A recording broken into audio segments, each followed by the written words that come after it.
In previous lecture we have discussed Maxwell equations, displacement current, and other things as a introduction how the electromagnetic waves form. Now today we are or in this lecture we are going to discuss the source of electromagnetic wave. तो basically हम लोगों ने पीछे जाके देखा था, पिछले lecture में देखा था कि the time varying electric field and time varying magnetic field both are if present then they are responsible for production of EM waves. तो वहाँ से जनरेट होता है। लेकिन बेसिकली अगर हम सोर्स का गहराई तक जाकर के अगर उसको समझना चाहें तो हमको पीछे के जितने भी चैप्टर्स पढ़े हैं उसमें के दो कॉन्सेप्ट बहुत अच्छे से पता होना चाहिए। क्या कि द ऑसिलेटिंग और accelerating charge is just responsible for production of electric field और इलेक्ट्रिक करंट, यानी fluctuating charges always produces a kind of current और इलेक्ट्रिक फील्ड। और फिर जब थोड़ा सा और आगे बढ़ते हैं मैग्नेटिज्म में, तो जब फ्लक्चुएटिंग चार्जेस और flowing current generate magnetic field, और फिर वहाँ से आगे बढ़ गए तो electric field generate magnetic field. Electric field lines क्या कर रही हैं, इलेक्ट्रिक फील्ड जनरेट कर रही है मैग्नेटिक फील्ड को।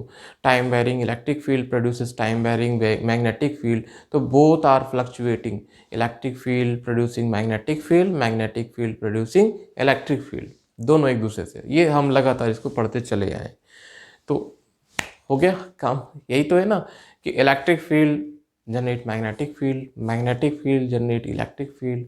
Different experiment we have carried out from beginning of the chapter to the 8th chapter, in which we have taken a kind of example given by Faraday, Oersted, Maxwell. ठीक है, तो अगर हम source की बात करते हैं तो ऑसिलेटिंग चार्ज जो होते हैं that are responsible for production of both electric field and magnetic field. And just development of fluctuating electric and magnetic field, we get another kind of wave that is entirely different in direction with both and called electromagnetic waves. ठीक है, ये वो सारी चीज़ें हम लोगों ने discuss किया भी था पीछे। तो अगर हम इसको बताना चाहें सोर्स ऑफ EM waves, तो electrically charge particles oscillate and the EM associated EF electric field associated with the accelerating charge vibrate, which generates magnetic field.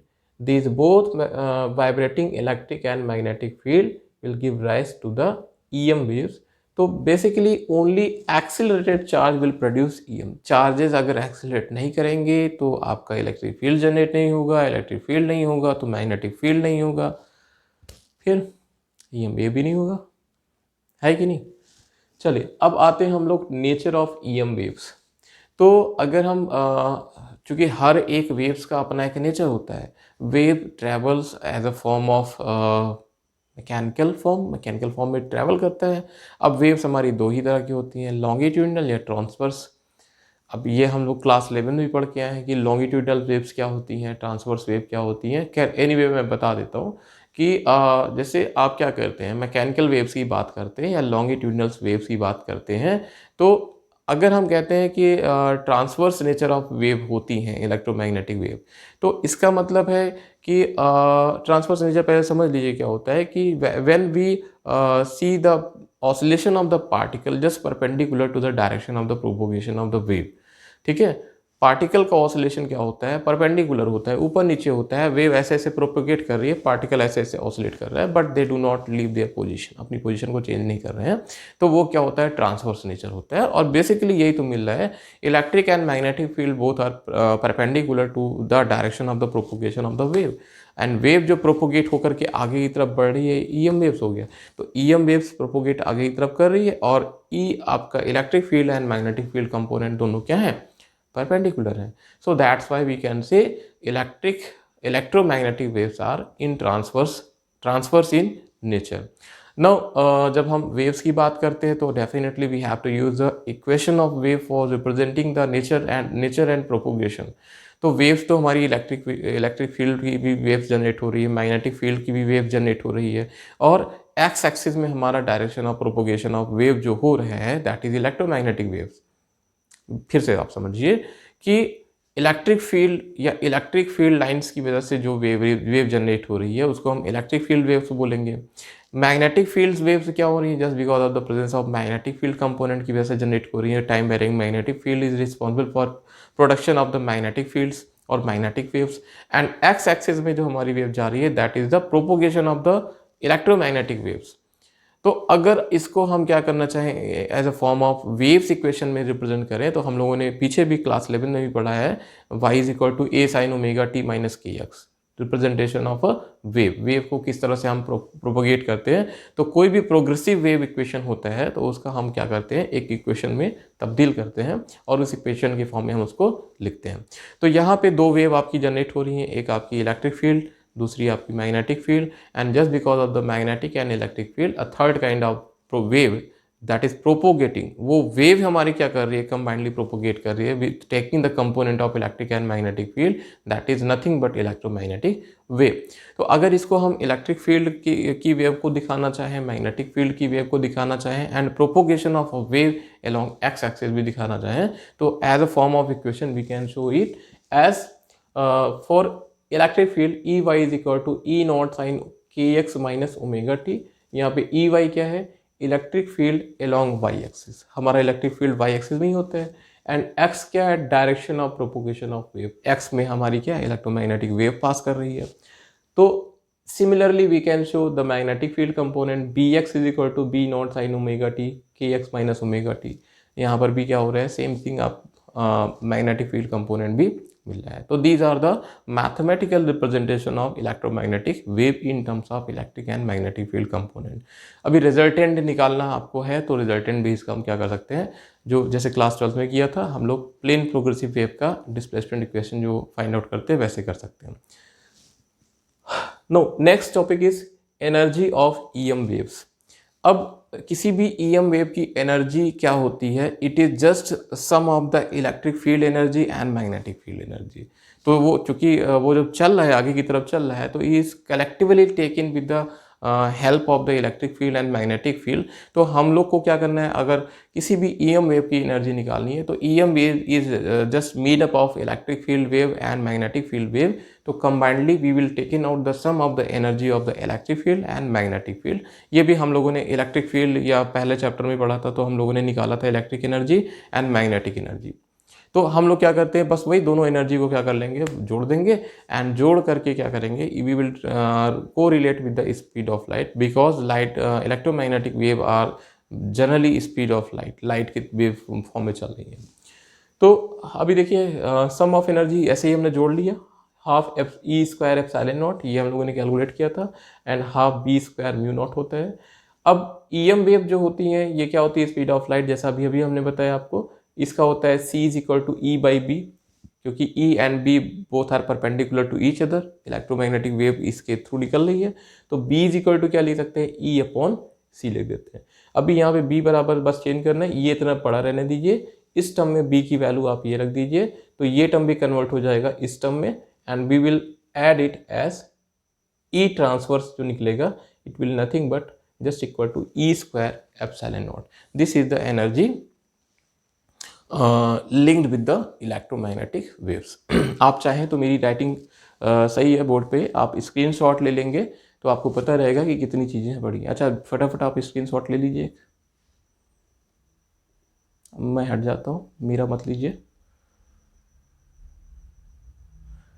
Okay, अब कभी भी स्क्रीनशॉट ले सकते हैं, स्क्रीनशॉट ले लेंगे तो that will be very easy कि आज हमने क्या पढ़ा था, और उसकी एक अच्छी सी हम लोग क्या कर सकते हैं, नोट्स भी बना सकते हैं।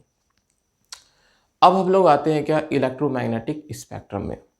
तो स्पेक्ट्रम हम लोग अभी भी लाइट में भी पढ़ेंगे स्पेक्ट्रम, हम लोग एटम एंड न्यूक्लियाई में भी जाएंगे, जब transition of the state of electron हम शो करेंगे, तो वहाँ पर भी क्या हो जाएगा, इलेक्ट्रॉन अपने लोअर एनर्जी स्टेट को कैसे छोड़ करके हायर एनर्जी स्टेट में जाएगा, वहाँ पर फिर से हम लोग डिस्कस करेंगे। इस टॉपिक को हम लोग को 3 बार डिस्कस करना है अभी से आगे चल करके, लेकिन अभी पहले एक बार हम लोग डिस्कस कर लेते हैं कि स्पेक्ट्रम होता क्या है। देखिए, जैसे हम लोग क्या करते हैं, किसी भी लाइट के पाथ में एक तरह का ऑप्टिकल मीडियम रखते हैं, जैसे प्रिज्म रखते हैं या सीडी डीवीडी रखते हैं। तो ये हम लोग बचपन से पढ़ते आए हैं कि light is made up of 7 colour component, 7 colour के कंपोनेंट होते हैं। तो लाइट क्या होती है, बेसिकली स्प्लिट हो जाती है अपने इन कंपोनेंट्स में और एक पैटर्न मिलता है जिसको आप कहते हैं क्या, विबग्योर। तो स्पेक्ट्रम, अब यहाँ पर भी वही चीज़ है, अगर हम उसे सिमुलेट करें तो बिल्कुल हम लोग को वही मिलेगा। तो बेसिकली इलेक्ट्रोमैग्नेटिक वेव जो है, it has different component of wave. X ray, अब जैसे यहाँ पे देखिए मैंने दिया है, ये 7 आपके कंपोनेंट हैं। क्या क्या हैं, radio waves, microwave, infrared, visible light, ultraviolet, X ray, gamma ray. और इसमें से कई सारे रेस के नाम हम लोग डेली लाइफ में भी यूज करते हैं। जैसे अगर हम कहें ग्रीन हाउस इफेक्ट की बात करें, तो ग्रीन हाउस इफेक्ट में just because of the excessive temperature that is generating nowadays due to excessive releasing of chlorofluorocarbon और कार्बन डाइऑक्साइड, तो ग्रीन हाउस इफेक्ट एक तरह का जनरेट होता है, वार्मिंग जनरेट हो रही है, गर्म हो रहा है, ओजोन लेयर में कहते हैं डिप्लेशन हो रहा है। तो उसकी वजह से क्या हो रहा है कि हमारे टेम्परेचर्स क्या हो रहे हैं, बढ़ रहे हैं। फिर आप एक्सरे की बात करते हैं, तो X ray is the common term that is use in the medical industries और द मेडिकल और द हॉस्पिटल। जैसे किसी को अगर क्या एक्सीडेंट होता है तो बोलते हैं ऐसा है कि पहले आप एक्सरे करवा के आओ तो फिर काम हो जाएगा, ठीक है। देखो साइड बाय साइड इसकी एप्लीकेशन में मैं बताता जा रहा हूँ आपका। गामा रेस, अब अल्फ़ा बीटा गामा आपने ये भी पढ़ा होगा। अल्फ़ा बीटा गामा कहाँ से रिलीज़ होता है, in the case of radio activity. हम लोग न्यूक्लियाई पढ़ेंगे तो वहाँ पर भी इसके बारे में डिस्कशन करेंगे कि व्हाट एक्चुअली हैपन। नेचर में कुछ ऐसे सब्सटेंस पाए जाते हैं जो क्या होते हैं, अपने आप सेल्फ डिसइंटीग्रेट होते रहते हैं, अपने आप ही वो डिके होते रहते हैं। तो basically just because of the weak nuclei उनके क्या होते हैं, वीक होते हैं। आर यू में से जिनका रेशियो क्या होता है, n/p इज ग्रेटर देन 1.5 आता है। न्यूट्रॉन और प्रोटॉन का रेशियो क्या होता है, 1.5 होता है। तो उनके न्यूक्लियाई क्या होते हैं, अनस्टेबल होते हैं और उनसे लगातार एक तरह की सेल्फ पेनिट्रेटिंग रेज निकलती रहती है, that is alpha beta and gamma, ठीक है। तो ये गामा रे वही वाली है आपकी। नो माइक्रोवेव, अब ये भी टर्म आप सुने हैं, कहते हैं कि हमारे ठंडी का समय आ रहा है, खाना गर्म चाहिए, गर्म खाने खाने के लिए आप माइक्रोवेव या ओवन का यूज करते हैं। तो वहाँ पर भी एक्सेस टेम्परेचर जनरेट करके खाने को क्या किया जाता है, विथ 1 मिनट और 2 मिनट हम लोग घर पे ही बैठे बैठे पिज्ज़ा भी बना लेते हैं, ठीक है। एंड रेडियो वेव्स, तो ये 7 वेव्स हैं, ठीक है। एंड इनकी जो करेस्पॉन्डिंग वेवलेंथ है एंड फ्रिक्वेंसी है, दैट आर मेंशन्ड हियर। अब बात करते हैं कि इतनी सारी वेवलेंथ हैं, इसको हम याद कैसे करें। तो मैं भी आप ही लोग से सीखता हूँ। किसी बच्चे ने मुझे बताया कि सर ऐसा करते हैं, इसको एक टर्म में लिख लेते हैं, राम इन XUV गोइंग बैक। तो भाई आप लोग तो स्मार्ट हो आज के समय में, ठीक है। तो you can made your self a technique how to remember, but the wavelength should be remember very clearly, उसमें कुछ चेंजेस मत कीजिएगा। And this is actually the last topic. अब इसमें मैंने आपको नोट्स भी प्रोवाइड किया है, और जिन लोगों के पास अगर नोट्स ना पहुँची हो वो मेरे नंबर पे या इस चैनल पे भी कमेंट कर सकते हैं, ठीक है। यहाँ पर भी कमेंट करेंगे आप, इस वीडियो पे भी कमेंट कर सकते हैं कि मुझे ये नोट्स चाहिए, तो मैं उसको नोट्स भेज दूंगा। तो that is all about the electromagnetic wave, और हमने 2 लेक्चर में इसको कंप्लीट किया है। हालांकि इसमें थोड़ा सा कंटेंट आपको थ्योरेटिकल ज़्यादा है, और भी मेहनत थोड़ी सी करनी पड़ेगी। 2-3 दिन आप अच्छे से इसको पढ़ लीजिए, 1-2 दिन भी पढ़ेंगे with the taking help of the notes given by me, उसको भी लेके पढ़िएगा, वीडियो लेक्चर भी समझिएगा। तो ये चैप्टर आपका बहुत अच्छे से तैयार हो सकता है। हालांकि अगर मार्किंग की बात की जाए तो ये 2 या 3 नंबर इसमें आते हैं एग्ज़ाम में, लेकिन हमारे लिए तो क्या आधा नंबर भी बहुत ज़रूरी है, हम 1 नंबर भी नहीं छोड़ेंगे, ठीक है। सो ठीक है, थैंक यू सो मच।